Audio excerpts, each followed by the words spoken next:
નમસ્કાર મિત્રો, વિડીયોમાં તમારું સ્વાગત છે।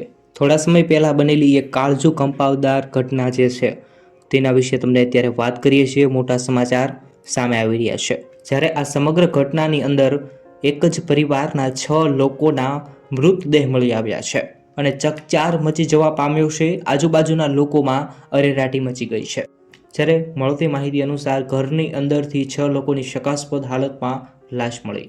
આ ઘટના જમ્મુના સિગરામાં બની છે। આ લોકોનું મરવાનું કોઈ પણ પ્રકારનું કારણ હજી સુધી સામે આવ્યું નથી।